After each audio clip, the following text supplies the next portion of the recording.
Bonjour à tous et aujourd'hui on se retrouve sur une nouvelle vidéo.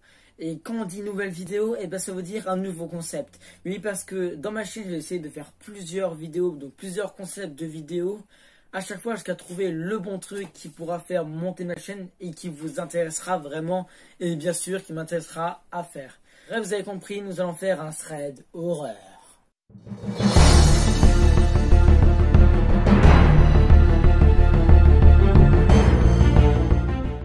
Donc comme vous l'avez compris, c'est l'histoire de Jade qui a 13 ans cette année où il s'est passé toutes ces choses paranormales.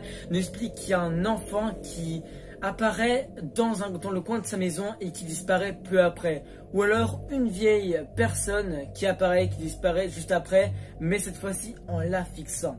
Alors dans son école, elle nous explique qu'il y a un bébé, et ce qui n'est pas normal, parce qu'elle nous dit qu'elle est dans la cour des grands. Oui, c'est vrai que c'est un peu probable de voir un bébé dans sa cour. Un jour, elle a commencé à avoir vraiment peur et a décidé d'enfin en parler à sa mère. Tu as bien fait, madame. Sa mère lui a demandé à quoi ressemblaient ces personnes en question. Elle lui a dit que ces personnes étaient des personnes de sa famille mortes. Stress total. Personne qui n'est pas de sa famille, et c'est bien sûr l'enfant dans le coin de sa maison qui apparaît, qui disparaît. Donc elle en déduit quand même que c'est peut-être une personne de sa famille du côté paternel. Un jour elle était chez son père et derrière sa porte elle a vu une ombre noire. Elle s'est dit que ce n'était pas très grave, mais elle a quand même eu du mal à s'endormir cette fois-ci.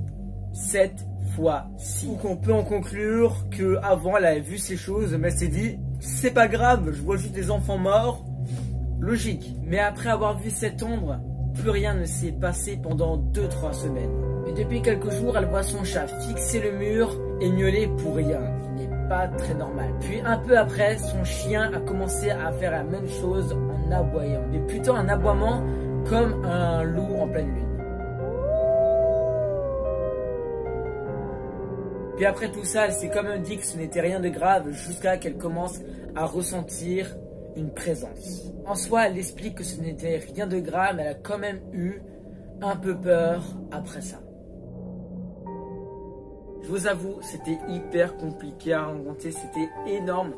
J'espère que le montage a été de qualité et que ça vous a plu. N'hésitez pas à mettre un pouce bleu, à vous abonner. C'est un petit clic, mais ça m'aide énormément. Bref, je vous dis ciao pour peut-être une prochaine histoire.